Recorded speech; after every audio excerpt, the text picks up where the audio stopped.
मेरे पास new education policy के according mix and match subjects थे, जो कि एक्चुअली मैं आज तक किसी भी ऐसे इंसान से नहीं मिली हूँ जिसके पास ऐसे और सब्जेक्ट्स हो। इनफैक्ट वो तो ये मानते हैं कि माई छोर या छोरा तक का मैसेज। मैं नेशनल लेवल मेडलिस्ट हूँ और मेरी 15th रैंक थी इंडियन टीम सिलेक्शन ट्रायल्स में भी। तो I have competed at one of the highest levels in the nation.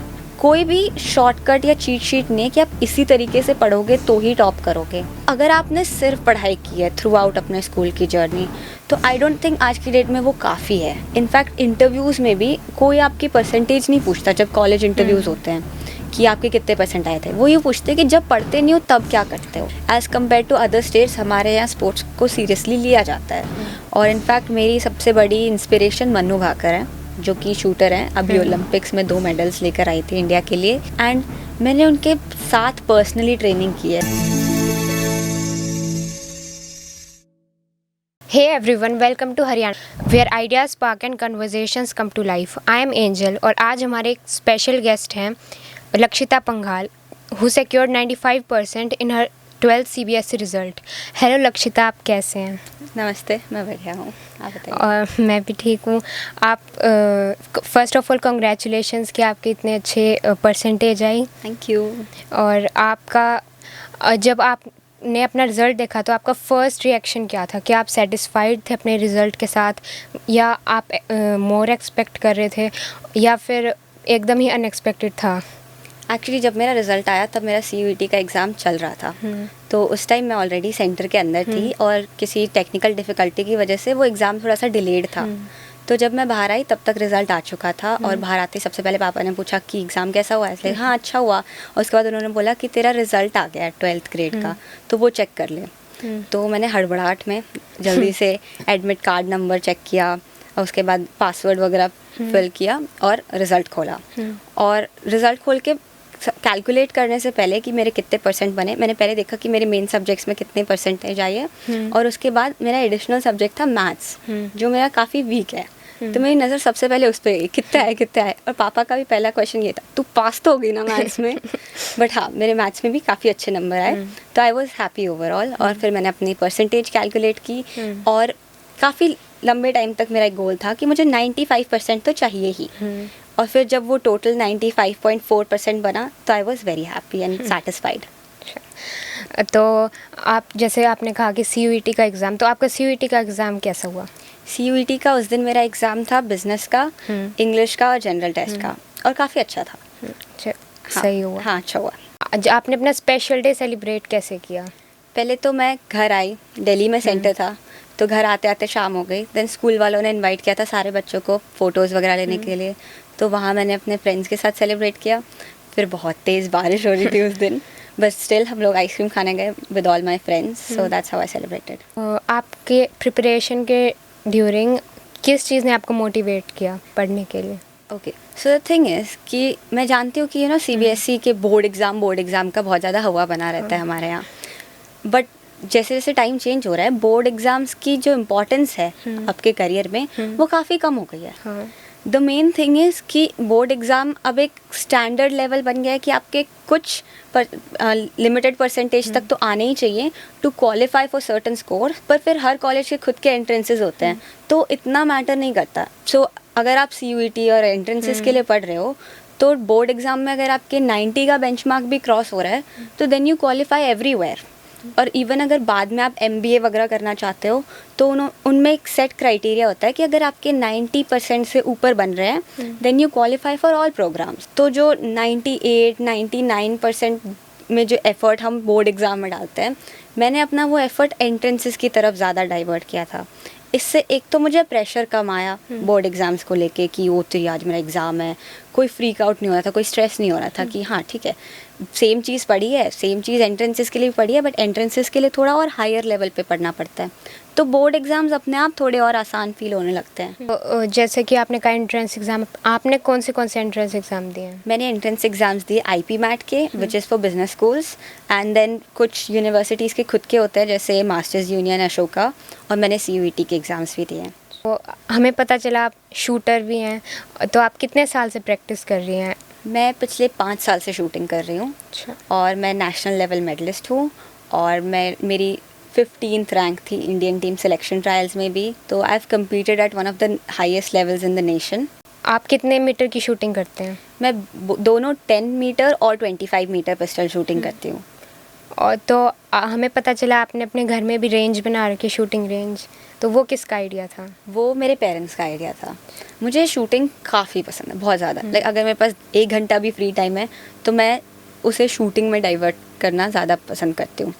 तो घर में शूटिंग रेंज होना एज अ लग्जरी कि मैं जब चाहूँ जाके शूटिंग कर सकती हूँ। जब मन किया पिस्टल उठा के चले गए। एक तो कम्यूट का टाइम बचता है बार बार रेंज तक जाने के लिए, क्योंकि एक लेवल के बाद आपको खुद की प्रैक्टिस ज़्यादा करनी पड़ती है। हर बार कोच के अंडर रहना ज़रूरी नहीं है। ऑफ कोर्स कोच की बहुत इंपॉर्टेंस होती है, जिसके लिए मैं ट्रेनिंग करने दिल्ली जाती थी। पर जब मैं घर पे रहती थी यहाँ रोहतक में, तब फिर मैं खुद अपनी रेंज पे ट्रेनिंग करती थी। तो आप बैलेंस कैसे करते हैं पढ़ाई को और गेम्स को? आप एकेडमिकली भी इतने अच्छे हैं और गेम्स में भी। So the thing is, balance ना बहुत बड़ा वर्ड है। हम बहुत फ्रीली यूज़ करते हैं कि वो बैलेंस, हम सबके पास 24 घंटे होते हैं, राइट? और हर स्टूडेंट के पास वही 24 घंटे होते हैं। अगर आपको डांस करना पसंद है तो आप पढ़ाई के बाद जितना टाइम बचेगा वो सारा डांस को दोगे। आपको ड्राइंग करना पसंद है तो वो सारा टाइम आप ड्राइंग को दोगे। कुछ लोगों को नहीं पता होता है उन्हें क्या पसंद है, वो सारा टाइम स्क्रोलिंग पे देते हैं। तो वो जो टाइम मेरा स्क्रोलिंग से बच जाता है वो मैं अपने शूटिंग को डाइवर्ट कर देती हूँ। और इनफैक्ट पढ़ाई भी ना, I don't think it is important to study 8 घंटे 9 घंटे every day to get good marks और to get into a good college. और आज की डेट में तो एक्स्ट्रा करिकुलर्स पढ़ाई के जितना ही मैटर करते हैं। इनफैक्ट मैंने जितने भी कॉलेजेस में इनरोल किया या जितने भी कॉलेजेस में अप्लाई किया, उन सब में एक्स्ट्रा करिकुलर्स का अलग से कॉलम होता है। आपको अपने एक्स्ट्रा करिकुलर्स दिखाने होते हैं। तो अगर आपने सिर्फ पढ़ाई की है थ्रू आउट अपने स्कूल की जर्नी, तो आई डोंट थिंक आज की डेट में वो काफ़ी है। इनफैक्ट इंटरव्यूज़ में भी कोई आपकी परसेंटेज नहीं पूछता। जब कॉलेज इंटरव्यूज़ होते हैं कि आपके कितने परसेंट आए थे, वो ये पूछते हैं कि जब पढ़ते नहीं हो तब क्या करते हो। तो ये चीज़ें पर्सनैलिटी डेवलपमेंट में भी काम आती है और आगे करियर डेवलपमेंट में भी। तो वैसे तो आपने कहा जैसे कि आप अपने फ्री टाइम में शूटिंग करते हैं, पर उसके अलावा आपकी कोई हॉबीज़ हैं? मुझे ड्राइंग करना बहुत पसंद है, पेंटिंग करना बहुत पसंद है, मुझे मूवीज़ देखना बहुत पसंद है। I know this is very ऐसे फ्री टाइम वाली हॉबी, बट मैं पैशन से मूवीज़ देखती हूँ। मुझे फिल्म मेकिंग में बहुत इंटरेस्ट है, तो मैं उस व्यू से देखना चाहती हूँ मूवीज़ को। तो आपकी फेवरेट मूवी कौन सी है? आपको किस टाइप की मूवीज़ पसंद है? कोई आपका फेवरेट डायरेक्टर हो या एक्टर? ओके, तो मैं जब से डाइपर में थी ना, मैं तब से इंग्लिश मूवीज़ देखते आ रही हूँ। मेरे पेरेंट्स देखते आ रहे हैं। तो मैं आई थिंक मुझे बोलना भी नहीं आता था जब मैंने पहली बार जेम्स बॉन्ड की मूवी देखी थी। मेरी फेवरेट मूवी पर्सनली इज़ जोजो रैबिट। वो वॉर टाइम सिनेरियो के बारे में, एक छोटा सा बच्चा होता है जिसका एक इमेजिनरी दोस्त होता है जो एडोल्फ हिटलर होता है। तो बहुत ही साइकोलॉजिकल फिल्म है ऐसे। एंड आई थिंक जब मैंने ये पहली बार देखी थी, ये मेरा 9th ग्रेड का स्कूल असाइनमेंट था कि हमें कोई एक वॉर टाइम बेस्ड मूवी देखनी है और उस बारे में असाइनमेंट लिखना था। तो I think that was very I opening. तो आपका फेवरेट सब्जेक्ट कौन सा है? मेरा फेवरेट सब्जेक्ट बिजनेस स्टडीज़ है। और सबसे चैलेंजिंग सब्जेक्ट आपको कौन सा लगता है? मैथ्स। मैथ्स मेरी काफ़ी वीक है और मुझे सबसे ज़्यादा टाइम मैथ्स पे डिवोट करना पड़ता है। बट हाँ, अब धीरे धीरे अच्छी लगने लगी है। तो आप मैथ्स की तैयारी आपने कैसे की? आपने स्पेशल टाइम दिया उसको? हाँ, मैथ्स के लिए मैं ट्यूशन्स भी जाती थी और सिर्फ मैथ्स के लिए ही जाती थी ट्यूशन्स। और उसके अलावा भी आई फील लाइक बाकी सब्जेक्ट्स ऐसे होते हैं कि आपने एक बार पढ़ लिया तो आपको वो कंटेंट पता चल गया, तो आप उसके बारे में लिख के आ सकते हो एग्ज़ाम में। बट मैथ्स में तो जितना पढ़ा हो उतना कम होता है। किसी भी टाइप का क्वेश्चन आ सकता है, तो ज़्यादा प्रैक्टिस चाहिए होती है। तो मैं ये चीज़ तो सेट थी कि अगर मैं आज कोई सब्जेक्ट और नहीं पढ़ रही हूँ तो भी 1 घंटा तो मैथ्स को डिवोट करूँगी ही करूँगी। और जिसकी भी मैथ्स वीक है ना, मेरी एडवाइस यही रहेगी कि आप बस उसे टाइम देना शुरू करो। एंड तक भी ना, अगर आपको ऐसा फील हो रहा है कि 4 दिन में पेपर है और मैंने पढ़ा नहीं है, तो आप जितने हो सके उतने क्वेश्चंस प्रैक्टिस करो। फेमिलियरिटी आती है तो डर कम हो जाता है। और आपने कौन से स्कूल से स्कूलिंग की है? मैंने अपनी 12th grade Indus public school से की है। उससे पहले मैं जैड में भी थी और लिटिल श्री में भी। और हमें पता चला कि आप और भी स्टेट्स में रह के आए और वहाँ भी पढ़ के आए हैं, तो आप कहाँ? तो मैंने अपनी प्री स्कूलिंग वेस्ट बंगाल से की है, दुर्गापुर में। वहाँ का तो खैर मुझे खास याद नहीं है, फर्स्ट ग्रेड से पहले ही पढ़ी थी मैं वहाँ। फिर मैंने अपनी 5th ग्रेड तक की स्कूलिंग झारखंड में की है, रांची में, और एक बहुत ड्रास्टिक चेंज है यहाँ के एजुकेशन में और वहाँ के एजुकेशन में। इनफैक्ट अभी तक मैं शायद पूरी तरीके से उस एजुकेशन को भूल नहीं पाई हूँ। It has been with me, और वो बहुत हेल्प भी किया है। बिकॉज जहाँ मैं पढ़ती थी, स्कूल का नाम था ऑक्सफोर्ड पब्लिक स्कूल। हमारे यहाँ रूल्स होता है ना कि इंग्लिश में बात करनी है स्कूल में, बट वो रूल कोई सीरियसली नहीं लेता, टीचर्स तक नहीं लेते। वहाँ बहुत सीरियसली लिया जाता है इस चीज़ को। टीचर्स, स्टाफ, बच्चे आपस में सब इंग्लिश में बात करते हैं, और अगर आप इतनी छोटी उम्र से इंग्लिश में बात करने लगते हो तो वो सेकंड नेचर हो जाता है आपके लिए इंग्लिश में बात करना। फिर आपको 7th 8th क्लास में आके अपने बच्चे को इंग्लिश स्पीकिंग क्लासेस में नहीं डालना पड़ता। इनफैक्ट वहाँ तो टीचर्स भी इनकरेज करती थी पेरेंट्स को कि आप अपने बच्चों से भी घर में इंग्लिश में बात करो या फिर अपनी मदर टंग में बात करो। सिर्फ ये नहीं कि सिर्फ इंग्लिश में बात करो, बच्चों को मदर टंग भी आनी चाहिए। फॉर एग्जांपल, मैं जब तक 5th ग्रेड में नहीं थी, मुझे हरियाणवी नहीं आती थी। यहाँ आने के बाद मैंने हरियाणवी सीखी, और मेरे पेरेंट्स जनरली हिंदी इंग्लिश में ही बात करते थे, वो मुझे इधर उधर से पिकअप करनी पड़ी। इंग्लिश तो हमारे घर में एकदम नॉर्मली बात करते हैं, हम इंग्लिश में करते हैं सभी, तो वो सेकंड नेचर हो गया। बट आई फील लाइक हमें अपने बच्चों को मदर टंग के बारे में भी सिखाना चाहिए। वहाँ जो मेरे फ्रेंड्स थे वो बंगाली और झारखंडी में बात करते थे, मुझे तो नहीं समझ में आती थी। एंड आई गेस अगर मैं वहाँ पे हरियाणवी में बात करती तो उन्हें भी नहीं समझ में आती। तो इस बात से तो मैं बिल्कुल एग्री करती हूँ कि अपनी मदर टंग तो ज़रूर आनी चाहिए। और एकेडमिक्स के अलावा वैसे क्या डिफरेंस है हरियाणा में और वहाँ के स्टेट्स में? तो यहाँ ना बहुत, एक तो रैट रेस है, रट्टाफिकेशन बहुत ज़्यादा होता है कि अगर आपके 10th में 90% से ऊपर आया है तो ये तो होशियार, ऐसे तो साइंस दिला दो। अरे एक बार पूछो तो सही, बच्चा करना क्या चाहता है, इंटरेस्ट क्या है।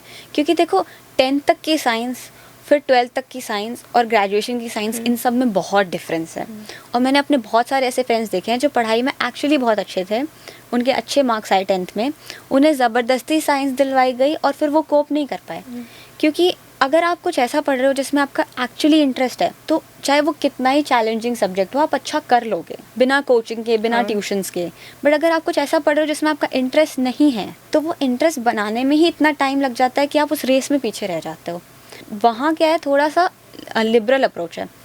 इवन दो हमारे यहाँ की पर कैपिटा इनकम, डेवलपमेंट वहाँ से काफ़ी ज़्यादा है, पर वहाँ लोग अपने बच्चों को ऑटोनॉमी देते हैं कि वो अपने डिसीजंस खुद ले सके, अपने लिए खुद चूज़ कर सके कि मुझे क्या पढ़ना है आगे। यहाँ तो humanities is a hoax, humanities ले लिया, इसका तो कोई फ्यूचर ही नहीं है अब। बट आजकल के टाइम में ह्यूमैनिटीज़ वाले बच्चे ना साइंस वालों से ज़्यादा पैकेजेस लेके जा रहे हैं। द थिंग इज़ नॉट कि आपने सब्जेक्ट क्या पढ़ा है, स्किल सेट ज़्यादा मैटर करता है। आपके पास कौन सी स्किल्स हैं, सॉफ्ट स्किल्स कितनी हैं, हार्ड स्किल्स कितनी हैं, और वो तो ह्यूमैनिटीज़ वाला और कंप्यूटर साइंस वाला बच्चा सेम तरीके से डेवलप कर सकता है, राइट। तो कॉमर्स में आपका कैसे इंटरेस्ट हुआ? एक्चुअली मेरे पास कम्प्लीटली सिर्फ कॉमर्स नहीं थी, मेरे पास न्यू एजुकेशन पॉलिसी के according mix and math subjects थे, जो कि एक्चुअली मैं आज तक किसी भी ऐसे इंसान से नहीं मिली हूँ जिसके पास ऐसे और सब्जेक्ट्स हो।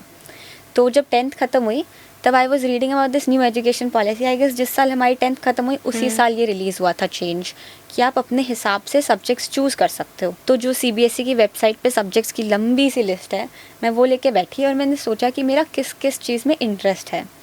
और फिर वो सब्जेक्ट्स लिखने के बाद मैंने अपने पेरेंट्स को कहा कि देखो मुझे ये सब्जेक्ट पढ़ने हैं, आप ढूंढो स्कूल कौन सा है जो ये सारे सब्जेक्ट्स देता है और ये फ्लेक्सिबिलिटी देता है। तो थोड़ा सा नेगोशिएशन करना पड़ता है क्योंकि हर स्कूल को एक्स्ट्रा मेहनत करनी पड़ेगी एक बच्चे के लिए अलग कोर्स वर्क बनाने के लिए, बट कोई भी स्कूल ये नहीं चाहेगा कि उनका बच्चा जो करना चाहता है वो ना कर पाए।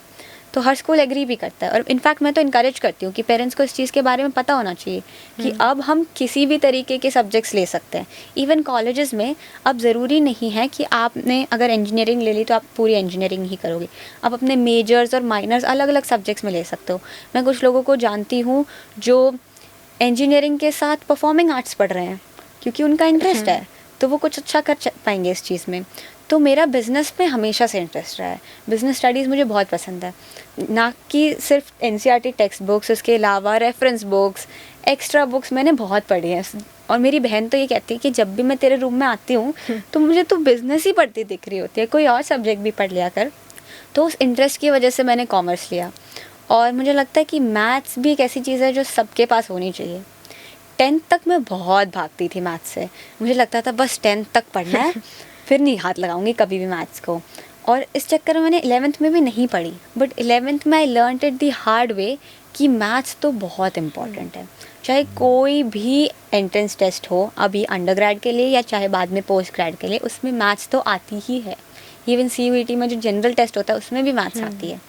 तो बेसिक नॉलेज ऑफ मैथ्स होना बहुत ज़रूरी है। चाहे आपके पास ह्यूमैनिटीज़ हो, कॉमर्स हो, साइंस हो, एडिशनल मैथ्स ले लेना चाहिए हर किसी को। तो आपने कहा आपके पास मिक्स एंड मैथ सब्जेक्ट्स थे, तो कौन से सब्जेक्ट्स थे आपके पास? मेरे पास था business studies, political science, physical education, psychology, English. और हमें पता चला आपने एक अशोका यूनिवर्सिटी के बारे में भी, तो वो और यूनिवर्सिटी से कैसे अलग है? ओके, तो अशोका यूनिवर्सिटी एक liberal form of education follow करती है, जिसमें बेसिकली आप जब कॉलेज में एडमिशन लेते हैं तो आपको ये बताने की ज़रूरत नहीं है कि मैं ये सब्जेक्ट पढ़ूंगी, ठीक है। आप यूनिवर्सिटी में जाते हो, पहले साल हर कोई सेम सब्जेक्ट्स पढ़ता है, जिन्हें वो फाउंडेशनल कोर्सेज कहते हैं, जिसमें वो आपको राइटिंग स्किल्स सिखाते हैं, आपको इकोनॉमिक्स, हिस्ट्री, पॉलिटिक्स, हर चीज़ के बारे में पढ़ाते हैं। हर चीज़ की बेसिक नॉलेज होना बहुत इंपॉर्टेंट है। उसके बाद सेकेंड सेमेस्टर से आप चूज़ कर सकते हो कि आपको किस चीज़ में मेजर करना है, किस चीज़ में माइनर करना है। तो उनके पास बहुत सारे सब्जेक्ट्स हैं जिसमें से आप खुद से अपना कोर्स वर्क बना सकते हो। यानी अगर सपोज़ आपको इकोनॉमिक्स में बहुत इंटरेस्ट है, पर आपको मीडिया स्टडीज़ में भी इंटरेस्ट है और आपको परफॉर्मिंग आर्ट्स में भी इंटरेस्ट है, तो आप सोचोगे तो 3 अलग अलग इंटरेस्ट हो गए, मैं इन्हें कैसे बैलेंस करूँ। तो जो लिबरल आर्ट्स की जो लिबरल एजुकेशन के कॉलेजेस होते हैं वो इस चीज़ में हेल्प करते हैं। आप अपना मेजर चूज़ कर सकते हो, आप अपना माइनर अलग चूज़ कर सकते हो, 2-3 अलग सब्जेक्ट्स को ब्लेंड करके आप वो एजुकेशन पढ़ सकते हो। एंड जब बाद में एम्प्लॉयबिलिटी की बात आती है, तो एक बच्चा जिसने सिर्फ इकोनॉमिक्स पढ़ी है और एक जैसे economics, media, performing arts, 3-4 subjects का नॉलेज है, तो जिसके पास ज़्यादा नॉलेज है वो ज़्यादा एम्प्लॉयबल होता है। तो 12th के बाद आप क्या करना चाहते हो और ग्रेजुएशन के बाद? तो I have applied to a few colleges, जैसे मैंने बिजनेस स्कूल्स में अप्लाई किया है, मैं ऑलरेडी मास्टर्स यूनियन में एक्सेप्ट हो चुकी हूँ, and I have applied to Ashoka. In fact कल ही मेरा इंटरव्यू राउंड था अशोका यूनिवर्सिटी का, जो कि बहुत अच्छा गया। तो अभी मैं वेट कर रही हूँ उनसे भी मेल आने की। And then I have given the IPMAT exam as well as CUET। तो DU में भी मैं कुछ कॉलेजेस में अप्लाई करूँगी, एंड लेट्स सी। तो आपने कोई टाइम टेबल बनाया था स्पेशल? नहीं, टू बी ऑनेस्ट नहीं। पता है, हम यूट्यूब पर जाते हैं ना, time table for toppers Google करो या फिर यूट्यूब पर जाके सर्च करो, इतने सारे टाइम टेबल्स आएंगे। मैं 4 बजे उठता हूँ, फिर मैं 4 बादाम खाता हूँ, फिर मैं ऐसे बैठता हूँ सूरज की तरफ देख के, फिर मैं पढ़ता हूँ, इसलिए मैंने टॉप किया। कोई भी शॉर्टकट या चीट शीट नहीं है कि आप इसी तरीके से पढ़ोगे तो ही टॉप करोगे। हर चीज़ आपके अकॉर्डिंग होनी चाहिए, जो आपके लिए कंफर्टेबल है। जैसे कि हमेशा हम मानते हैं कि जो बच्चा सुबह टाइम से उठता है और फिर सुबह सुबह पढ़ता है वही टॉप करता है और टाइम से रात को सो जाता है। Early bird gets the worm. पर मुझसे नहीं पढ़ा जाता सुबह, क्योंकि मुझे हमेशा से आदत है कि मैं सुबह सुबह शूटिंग की ट्रेनिंग के लिए जाती थी। तो सुबह मैं एक जगह टिक के तो बैठ ही नहीं सकती, मैं चाहती हूँ कि मेरी सुबह थोड़ी सी एक्टिव हो। तो मैं पढ़ती हूँ रात को, बिल्कुल शांति होती है, घर में कुछ नहीं हो रहा होता, बर्तन नहीं बज रहे, लोग नहीं बोल रहे, एकदम शांति है। इनफैक्ट ये चीज़ हमारे इंडियन कल्चर में ना बहुत ज़्यादा एक्सेप्टेड नहीं है। ज़्यादातर पेरेंट्स कहते हैं रात को कौन सी अलग पढ़ाई होती है, सुबह नहीं पढ़ सकते। अरे भाई, हर किसी की खुद की बायोलॉजिकल क्लॉक होती है, हर किसी की बॉडी अलग तरीके से बिहेव करती है। कुछ लोग रात को ज़्यादा एनर्जाइज्ड फील करते हैं, कुछ लोग सुबह ज़्यादा एनर्जाइज्ड फील करते हैं। और दोपहर को तो मुझे बहुत नींद आती है, दोपहर को तो मैं बिल्कुल नहीं पढ़ सकती। तो मैं अपना दिन इस तरह से शेड्यूल करती थी कि सुबह जब मेरे में एनर्जी बहुत ज़्यादा होती है तब मैं शूटिंग करती थी, दिन में मैं रेस्ट करती थी। अपना जो आफ्टरनून स्लंप होता है, से थका फील होता है, उस टाइम मैं अपनी रेस्ट पूरी कर लेती थी और शाम को फिर मैं पढ़ने बैठती थी, डिनर से पहले या डिनर के बाद, और फिर रात भर पढ़ती थी। तो ये तो आपने बहुत अच्छी बात बताई कि हर स्टूडेंट को अपनी तरीके से ऑर्गेनाइज करना चाहिए खुद को। तो ऐसा कोई क्रिएटिव मेथड है जो आपने यूज़ किया अपनी पढ़ाई के टाइम? हाँ, एक्चुअली एक टेक्निक होती है जिसे फेनमेंट टेक्निक कहते हैं, जिसमें आप किसी को जो चीज़ पढ़ा देते हो ना, वो आपको ज़्यादा अच्छे से रिटेंशन में आती है, वो आपको ज़्यादा अच्छे से समझ में आती है। और ये मैं कर रही हूँ बचपन से। मुझे टीचर खेलना बहुत पसंद था, तो मैं अपनी बहन को, अपने दोस्तों को या अपने स्टफ़ टॉयज़ को बिठा के पढ़ा देती थी। और इवन 12th तक ना, अगर मेरे पास कुछ नहीं है करने को या फिर मेरे साथ कोई दोस्त नहीं है, इनफैक्ट मैं जानती हूँ कि दोस्तों के साथ पढ़ना बहुत डिस्ट्रैक्टिंग हो जाता है, पर अगर आपके दोस्त को पता है उसे पढ़ना है और आपको पता है आपको भी पढ़ना है, तो कई बार साथ में पढ़ना भी बहुत प्रोडक्टिव होता है। साथ में बैठ के मैंने अपनी दोस्त को पढ़ा दिया उसने मुझे पढ़ा दिया, हम दोनों का रिवाइज हो गया। सपोज़ एक सब्जेक्ट में मैं ज़्यादा स्ट्रांग हूँ, एक सब्जेक्ट में आप ज़्यादा स्ट्रांग हो, जिसमें मैं स्ट्रांग हूँ वो मैंने आपको पढ़ा दिया, जिसमें आप स्ट्रांग हो आपने मुझे पढ़ा दिया। ट्यूशन का टाइम बच गया, ट्यूशन के पैसे बच गए, और ऊपर से दोनों का भला हो गया, राइट। सेम वे कई बार अपने आप को ना फिल्म करना एक बहुत ही अच्छी हैक है। एक आदत होती है हमारे जनरेशन में, 4 अक्षर पढ़ेंगे, 4 लाइन पढ़ेंगे, फिर एक बार फ़ोन उठा लेते हैं फ़ोन में 2 पेज और पलटे, यार फ़ोन नहीं देखा बहुत देर से, फिर फ़ोन उठा लेते हैं। तो इस चीज़ को कॉम्बैट करने के लिए मैं क्या करती थी, फ़ोन में कैमरा चलाया, सामने रख दिया, टाइम लैप्स मोड पे, और पढ़ते रहो। तो आपका फ़ोन उठाने का मन भी नहीं करेगा, क्योंकि वो रिकॉर्डिंग चल रही है, उसमें टाइम नोट हो रहा है कितनी देर से पढ़ रहे हो। और बाद में जब वो टाइम लैप्स बनता है, वो देखने में भी बड़ा अच्छा लगता है, ओ यार इतनी देर पढ़े हैं आज, तो फ़ोन की डिस्ट्रैक्शन भी ख़त्म। तो ऐसी कई छोटी मोटी चीज़ें हैं जो मैंने मिक्स एंड मैच करके यूज़ की, ताकि डिस्ट्रैक्शंस ना हो, थकान ना हो, इंटरेस्टिंग बनी रहे पढ़ाई। ये तो आपने 2 बहुत अच्छे टेक्निक्स बताई। तो आपके फैमिली में कौन कौन है? मेरी फैमिली में मेरे पापा हैं, मम्मी और मेरी छोटी बहन, और मेरा डॉगी। तो वैसे तो ऐसे हरियाणा में मानते हैं कि अगर भाई है तो स्ट्रेंथ मानते हैं घर को, और बल्कि यहाँ तो लोग ये भी मानते हैं कि फैमिली कंप्लीट जब ही होती है जब बेटा हो जाए घर में। तो आपको ऐसा कभी नहीं लगा, या आपके पेरेंट्स को? एक्चुअली पता है, ये चीज़ें ना आपके घर के अंदर होती हैं, जितनी घर के बाहर होती है उतनी आपके घर के अंदर भी होती है। मेरे पेरेंट्स ने कभी ये चीज़ ना तो कही, ना फील होने दी कि लड़का नहीं है तो कुछ कम है उनके पास, और उन्होंने कभी ऐसा महसूस भी नहीं किया। इनफैक्ट वो तो ये मानते हैं कि माई छोरी छोरा तक कम है। तो बेसिकली सोच का फ़र्क है।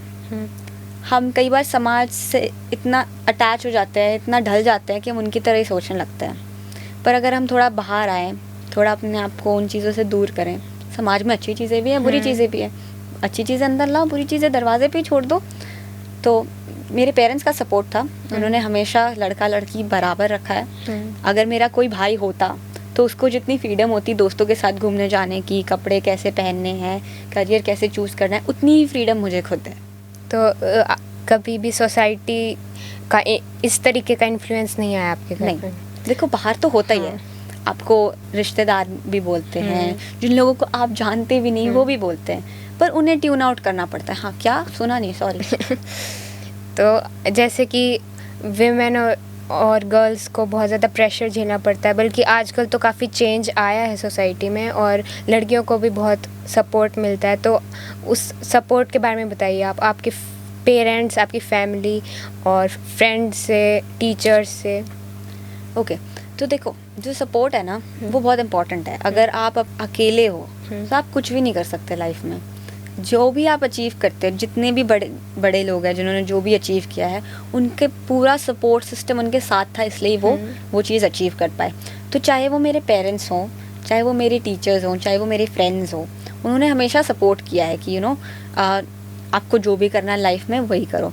इनफैक्ट मेरे पापा मुझे हर हफ्ते दिल्ली लेके जाते थे, और दिल्ली से वापस घर लेकर आते थे 2 घंटे, 4 घंटे, 6 घंटे की ट्रेनिंग के लिए। और कई लोगों ने ऐसे भी कहा कि इतना टाइम वेस्ट क्यों करो, छोरी तो है, कितना करेगी। बट उन्होंने कभी इस चीज़ को सीरियसली नहीं लिया कि अच्छा लड़की है तो क्या कम एफर्ट्स देंगे उसके लिए।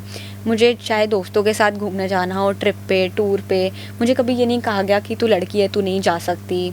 या फिर एक सेफ्टी कंसर्न आता है गेस पेरेंट्स का, इसलिए भी वो थोड़े से ज़्यादा प्रोटेक्टिव हो जाते हैं लड़कियों को लेके कि रात को नहीं निकलने दे सकते। और बहुत जेन्युइन कंसर्न है ये।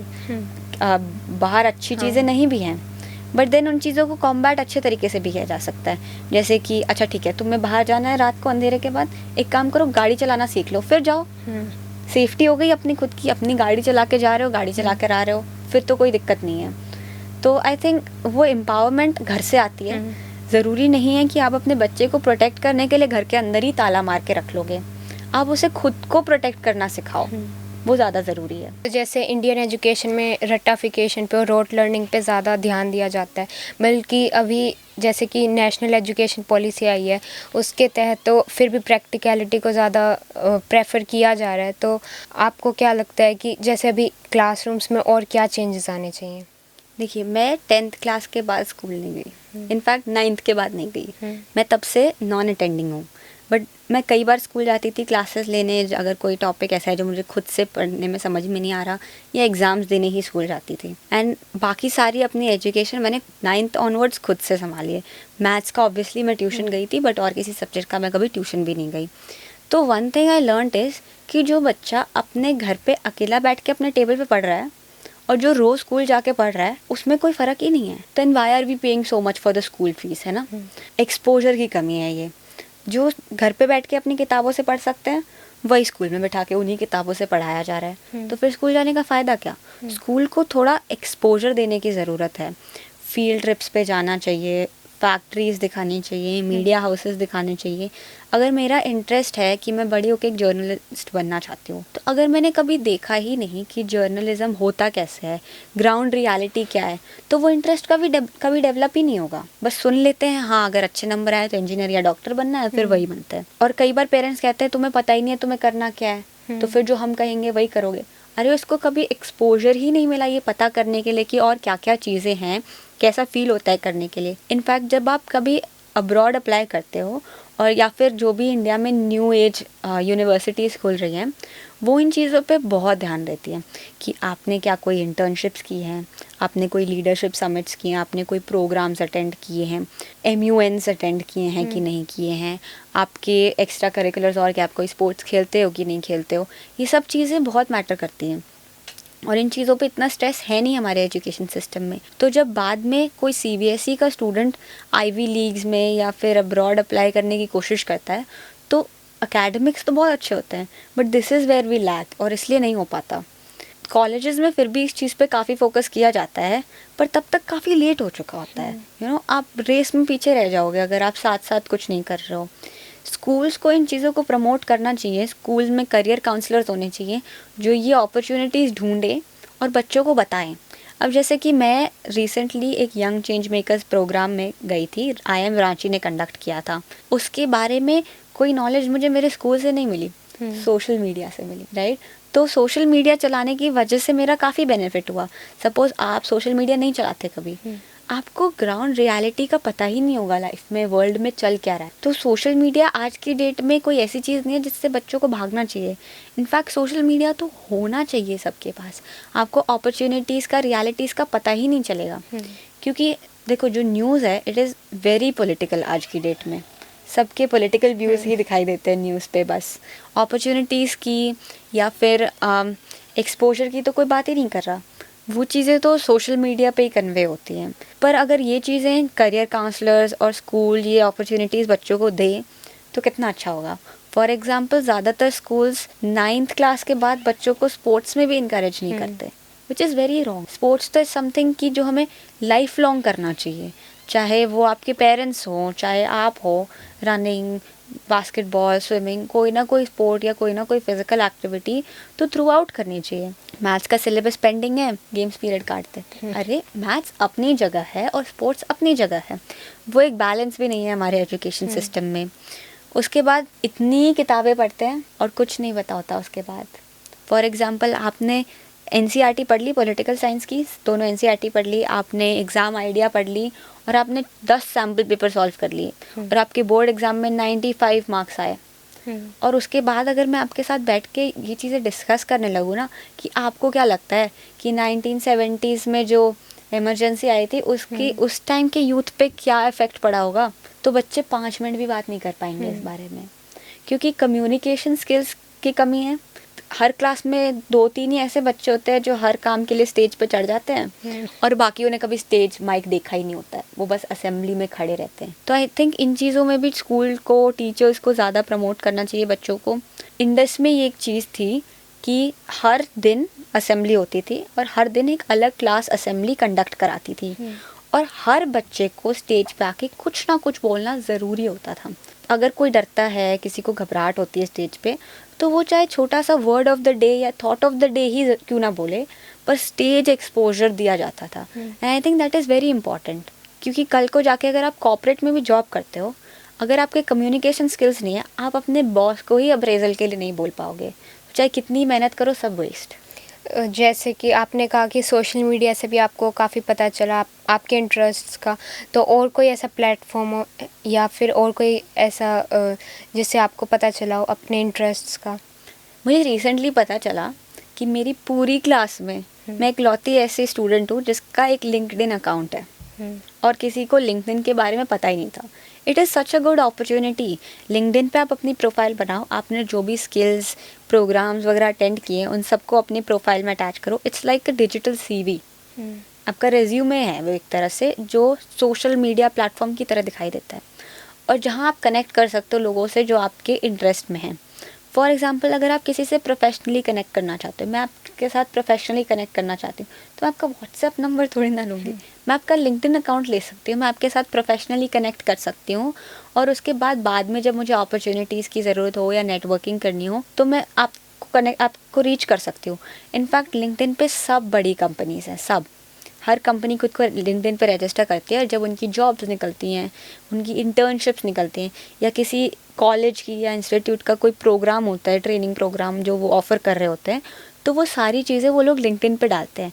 तो that is a very good platform जहाँ से आप अपॉर्चुनिटीज़ खुद के लिए ढूंढ सकते हो। कोई आप टिप देना चाहेंगी और लड़कियों को या फिर सारे स्टूडेंट्स को जो 90 अबव स्कोर करना चाहते हैं? द थिंग इज़ कि कोई भी सेट तरीका है ही नहीं 90 अबव स्कोर करने का, ठीक है। कुछ लोग सारे साल पढ़ते हैं तब 90% स्कोर करते हैं, पर सारे साल आधा घंटा ही पढ़ते हैं रोज़, या 1 घंटा 2 घंटा ही पढ़ते हैं रोज़। कुछ लोग होते हैं जो लास्ट 1 महीने में पढ़ना शुरू करते हैं, पर दिन में 10-10 घंटे पढ़ के भी उस चीज़ को कवर कर लेते हैं। तो इट डिपेंड्स अपॉन सब्जेक्ट्स क्या हैं और आपका खुद का यूनिक लर्निंग स्टाइल कैसा है। मैथ्स आप 1 महीने में नहीं कर सकते, पर पॉलिटिकल साइंस कर सकते हो। तो आपको अपने खुद के कोर्स वर्क को इस तरह से डिज़ाइन करना पड़ेगा अपने लिए कि आप उसे अपने पेस पे खुद से कवर कर सको, जो भी आपका लर्निंग स्टाइल है। इनफैक्ट फिगर आउट करो आपका लर्निंग स्टाइल क्या है। हर कोई किताब देख के नहीं पढ़ सकता, कुछ लोग वीडियोस देख के ज़्यादा ध्यान में रखते हैं। मेरा पर्सनल स्टाइल है, मैं सुन के याद रखती हूँ। अगर मैं आप पे अटेंशन पे नहीं भी कर रही ना, मैं साथ साथ कुछ और कर रही हूँ, और आप किसी और से कॉन्वर्सेशन कर रहे हो और अचानक से पूछो, लक्षिता आपने सुना मैंने क्या कहा, तो मैं बता दूंगी आपके पिछले 3 सेंटेंस में एज इट इज़ कोट कर सकती हूँ, नाउन प्रोनाउन सेम जगह लगा के। तो इसलिए जब मैं पढ़ती हूँ तो मैं या तो ऑडियो बुक्स वर्जन में पढ़ती हूँ बुक्स को, या फिर मैं खुद को पढ़ते हुए रिकॉर्ड करती हूँ और उस चीज़ को बार बार लूप पे सुनती हूँ। कोई भी काम करते वक्त, सपोज मैं रूम साफ़ कर रही हूँ, 1 शॉट वीडियो लगाया जिसमें ऑडियो चल रही है और उस वीडियो को सुना, तो उससे मेरी रिटेंशन बढ़ती है। शायद आप वीडियोस एनिमेटेड फॉर्म में देख के सीख पाओ, शायद आप फ्लैश कार्ड्स में सीख पाओ। तो जो कन्वेंशनल तरीके हैं ना कि देखा लिखा, उसकी जगह एक्सप्लोर करो कि आप किस तरह से ज़्यादा अच्छा पढ़ सकते हो। और आपने कैसे किया था? पूरा साल पढ़े थे आप या फिर सिर्फ आखिरी के महीने? सिर्फ आखिरी के महीने। इनफैक्ट मैं सारे साल शूटिंग में बिजी थी। उसके बाद फिर मेरे स्कूल का टूर था, तो मैं 1 हफ़्ता वहाँ चली गई मैक्लोडगंज। फिर वहाँ से आके नेशनल्स आ गए, तो मैं फिर से शूटिंग की प्रैक्टिस करने लगी। फिर मैं रांची चली गई, IIM का प्रोग्राम था उसमें। वहाँ से आके बेसिकली 1 जनवरी को मैंने डिसाइड किया कि हाँ, अब बोर्ड्स आ गए, अब पढ़ना है। तो उस टाइम में भी मैंने कवर कर लिया सारा। इनफ टाइम होता है, 2 महीने थे मेरे पास पूरे। आई थिंक 17 फेब को मेरा फर्स्ट एग्ज़ाम था, तो 1.5 महीना था मेरे पास पूरा सिलेबस शुरू से एंड तक कंप्लीट करने के लिए। और मेरे लिए वो इनफ था, क्योंकि ज़्यादातर जो सब्जेक्ट्स थे मेरे वो थ्योरी बेस्ड थे, तो 1 बार 2 बार पढ़ने से कम हो जा रहा था मैथ्स। बट मैंने सारे साल पढ़ा था एकदम शुरुआत से एंड तक। डिस्ट्रैक्शन के बारे में काफ़ी बात होती है, जो स्टूडेंट्स हैं वो काफ़ी डिस्ट्रैक्टेड हो जाते हैं, जैसे कि सोशल मीडिया से। तो आपको क्या लगता है कि सोशल मीडिया को एक कैसे फाइन बैलेंस करें, पढ़ाई को और सोशल मीडिया को? क्या आप सोशल मीडिया पे हो? देखो, मैं सोशल मीडिया पे हूँ, मैं इंस्टाग्राम भी चलाती हूँ, स्नैपचैट खैर नहीं, कभी वो अटैचमेंट नहीं हुई इस इंटरफेस के साथ, तो मैं स्नैपचैट नहीं चलाती, मैं सिर्फ इंस्टाग्राम चलाती हूँ in terms of social media. And जो टॉपर्स कहते हैं कि मैंने सोशल मीडिया कभी चलाया ही नहीं, या मैंने 12th क्लास में आके बंद कर दिया, या अपना फ़ोन मम्मी के ड्रॉर में रख दिया और इसलिए मैंने टॉप किया। ठीक है, वो आपकी पर्सनल चॉइस थी, इसलिए आपने टॉप किया, बट ज़रूरी नहीं है कि हर कोई ऐसा करेगा तो वो टॉप करेगा, या ऐसा नहीं करेगा तो टॉप नहीं करेगा। इट इज़ अबाउट बैलेंस, वही कि आप कितना टाइम दे रहे हो। अगर आप जानते हो कि हाँ, मेरे को 5 मिनट का ब्रेक लेना है जिसमें मेरे पास फ़ोन है, और 5 मिनट के बाद आप में वो सेल्फ कंट्रोल है कि आप अपना फ़ोन बंद करके रख दो, देन आई डोंट थिंक आपका फ़ोन एक डिस्ट्रैक्शन होगा। इनफैक्ट मैंने क्या किया था, जब मेरे एग्ज़ाम्स थे, एक तो जो रील्स पे जो स्क्रोलिंग का इंटरफेस है वो बहुत एडिक्टिव है, तो उससे बच पाने के लिए मैंने अपने फ़ोन से इंस्टाग्राम डिलीट कर दिया, पर वो मेरे लैपटॉप पे था, लाइक वेब ब्राउज़र पे चलता था। तो बेसिकली मैं जिन लोगों से इंस्पिरेशन लेती हूँ, जिन लोगों को फॉलो करती हूँ अपने पैशंस की वजह से, मैं उनकी फीड देख पा रही थी। मेरा इंस्टाग्राम अगर आप कभी स्क्रॉल करोगे ना, it's all about my interests only. I follow people जो अपने इंटरेस्ट, अपने पैशन के बारे में कंटेंट क्रिएट करते हैं, और जिनके पैशंस मेरे साथ अलाइन करते हैं, मैं उन्हीं को फॉलो करती हूँ। जनरली ज़्यादा सेलिब्रिटीज़ भी नहीं मिलेंगे, लाइक ऑथेंटिक कंटेंट क्रिएटर्स। तो मैं उन लोगों की फीड देख पा रही थी और अपने फ्रेंड्स से बात कर पा रही थी, पर मैं रील स्क्रॉल नहीं कर रही थी, क्योंकि लैपटॉप पे रील स्क्रॉल करने में वो डोपामिन हिट नहीं आता। तो मैंने उस चीज़ के बारे में सोचा कि मैं कैसे इस डिस्ट्रैक्शन को कम कर सकती हूँ without completely cutting it out of my life. तो आई गेस वो बैलेंस खुद से बनाना पड़ता है, ज़रूरी नहीं है कि आपको अपना फ़ोन त्यागना ही पड़ेगा। आप अगर बैलेंस क्रिएट कर सकते हो तो उससे तो बेटर कुछ भी नहीं है।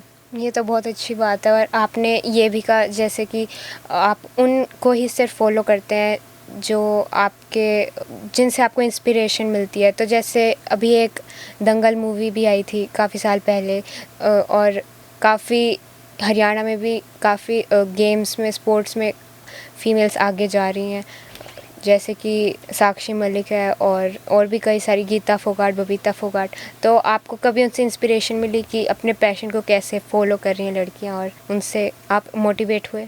ये देखो, हमारे हरियाणा में तो स्पोर्ट्स का बहुत कल्चर है, बहुत सपोर्ट करते हैं पेरेंट्स, और कल्चर भी है स्पोर्ट्स का। As compared to other states हमारे यहाँ स्पोर्ट्स को सीरियसली लिया जाता है। और इनफैक्ट मेरी सबसे बड़ी इंस्पिरेशन मनु भाकर है, जो कि शूटर हैं, अभी ओलंपिक्स में 2 मेडल्स लेकर आई थी इंडिया के लिए। एंड मैंने उनके साथ पर्सनली ट्रेनिंग की है, लाइक एक लेन छोड़ के या साइड वाली लेन पे, सेम रेंज पे, क्योंकि हम ट्रेन करते थे।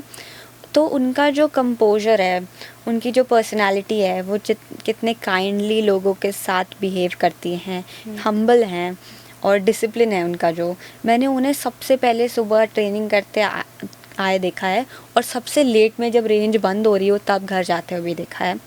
तो वो जो डेडिकेशन है वो ऑब्वियसली इंस्पिरेशन तो बनती ही है। ये थी लक्षिता पंघाल, और इनसे हमें बात करके बहुत अच्छा लगा। हमने इनसे स्टडीज़ की बात की, अपॉर्चुनिटीज़ की बात की, वुमेन एम्पावरमेंट की बात की, हमने काफ़ी नई पॉलिसीज़ की बात की, इंडियन एजुकेशन की बात की। लक्षिता जी, आपने अपना समय दिया, बहुत बहुत धन्यवाद। धन्यवाद।